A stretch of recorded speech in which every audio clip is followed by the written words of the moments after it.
नमस्ते दोस्तों, एक बार फिर आपका हार्दिक स्वागत है बुक्स वाली दीदी पर। कहानियों की इस यात्रा में आज हम एक ऐसे रिश्ते की बात करने वाले हैं जो जिंदगी की सबसे खूबसूरत सौगातों में से एक है, दोस्ती।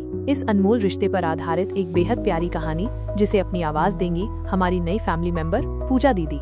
उनकी मधुर आवाज में ये कहानी आपके दिल को जरूर छू जाएगी। तो अपनी आंखें बंद कीजिए और तैयार हो जाइए दोस्ती के इस नए सफर के लिए। एक छोटे से गांव में जहां पीपल के पेड़ की छाया में बच्चे खेलते थे, वहां अर्जुन नाम का एक शर्मीला लड़का रहता था। वह अपनी किताबों में खोया रहता, लेकिन उसके दिल में दोस्ती की चिंगारी जलती थी। एक दिन विक्रम नाम का एक नया लड़का स्कूल में आया। उसकी मुस्कान और क्रिकेट के प्रति जुनून ने अर्जुन का शर्मीलापन पल में गायब कर दिया। दोनों ने पीपल के पेड़ के नीचे खूब बातें की, क्रिकेट खेला और एक वादा किया, हमेशा दोस्त रहने का। उस दिन अर्जुन ने सीखा कि दोस्ती की शुरुआत एक छोटी सी मुलाकात से हो सकती है। दूसरी ओर दिल्ली से लखनऊ की एक ट्रेन में नेहा और रोहन की अनजानी मुलाकात हुई। नेहा अपनी डायरी में स्केच बनाती थी और रोहन एक स्टार्टअप का सपना देखता था।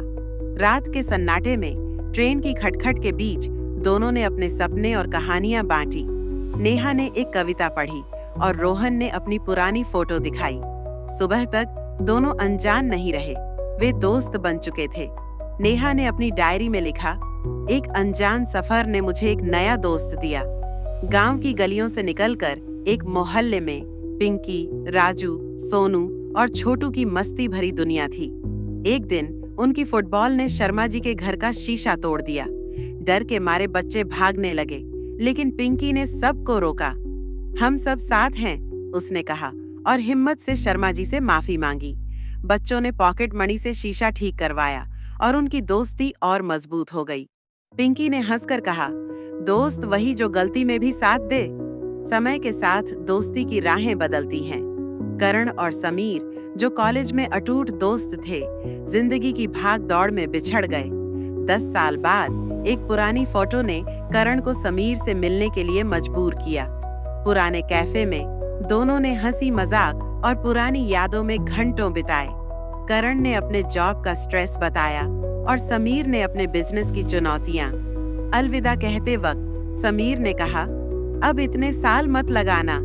उनकी दोस्ती ने साबित किया कि समय दूरियां ला सकता है, लेकिन दिल का रिश्ता नहीं तोड़ सकता।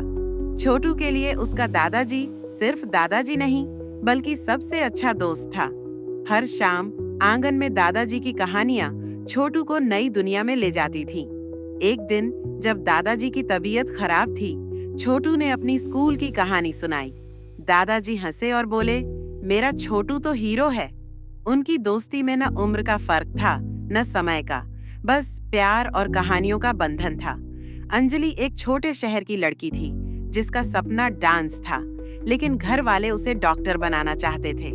एक दिन उसने अपनी डायरी में अपने डर को लिखा और खुद से वादा किया कि वह अपने सपने पूरे करेगी। छोटे छोटे कॉम्पिटिशन्स में जीत ने उसके घर वालों का दिल जीत लिया। अंजलि ने लिखा, आज मैंने खुद से दोस्ती की। उसने सीखा कि सबसे पहले खुद का दोस्त बनना जरूरी है।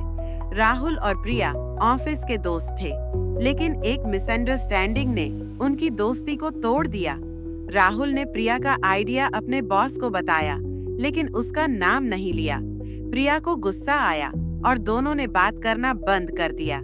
लेकिन राहुल का एक माफीनामा लेटर प्रिया के दिल को पिघला गया। चल, अब सब ठीक है, प्रिया ने कहा और दोनों ने गले लगकर अपनी दोस्ती को फिर से जिंदा किया। यह था दोस्ती का इम्तिहान जो माफी और समझ से जीता गया। अमन की जिंदगी में ब्रूनो नाम का एक पप्पी आया और सब बदल गया। ब्रूनो की मासूमियत और उसकी हिलती पूंछ ने अमन के अकेलेपन को दूर किया। एक दिन जब अमन का प्रोजेक्ट फेल हुआ, ब्रूनो ने उसकी गोद में सिर रखकर उसे हंसा दिया। तू मेरी जान है ब्रूनो, अमन ने कहा। यह अनोखी दोस्ती शब्दों से परे थी, यह थी दिल से दिल का रिश्ता। गांव के स्कूल में मिस राधा ने बच्चों के सपनों को पंख दिए। शालिनी और मोहन ने उनके साथ एक सोलर एनर्जी मॉडल बनाया जो साइंस फेयर में जीता। शालिनी ने कहा, मिस, आपने हमें सपने देखना सिखाया। राधा ने हंसकर कहा, यह तुम्हारा जादू है। उनकी दोस्ती ने न सिर्फ बच्चों की जिंदगी बदली, बल्कि पूरे गांव को रोशन किया। मीरा और सिद्धार्थ की दोस्ती को दूरियों ने आजमाया। कॉलेज के लिए बेंगलोर और दिल्ली में बिछड़ने के बाद उन्होंने लेटर्स के जरिए अपनी दोस्ती को जिंदा रखा। मीरा ने लिखा, जब मिलेंगे तो पुरानी कैंटीन वाली चाय पिएंगे। सिद्धार्थ ने जवाब दिया, पक्का, और तू मेरी चाय चुरा लेगी। उनके लेटर्स ने साबित किया कि दोस्ती की कोई सीमा नहीं होती।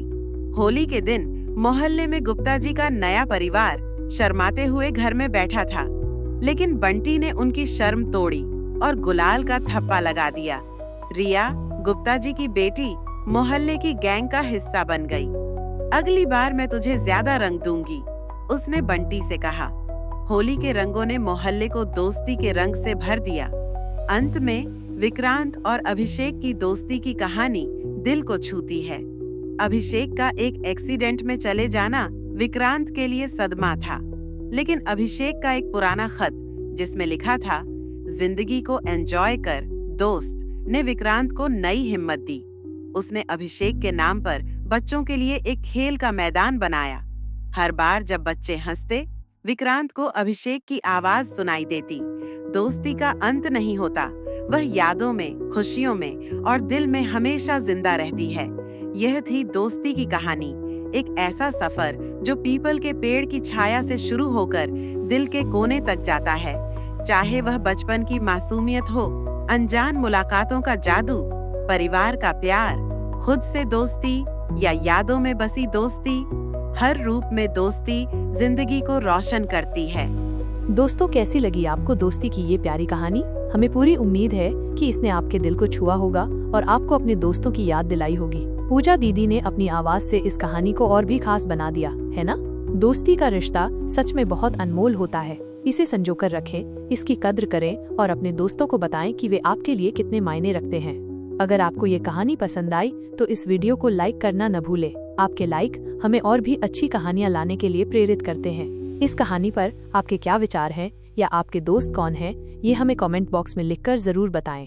हम आपके कमेंट्स पढ़ना बहुत पसंद करते हैं। और हाँ, अगर आप ऐसी ही और दिल को छू लेने वाली कहानियाँ सुनना चाहते हैं तो बुक्स वाली दीदी चैनल को अभी सब्सक्राइब करें और घंटी का आइकॉन भी दबा दें, ताकि आप हमारी कोई भी नई कहानी मिस न करें। जल्द ही मिलेंगे एक नई कहानी के साथ।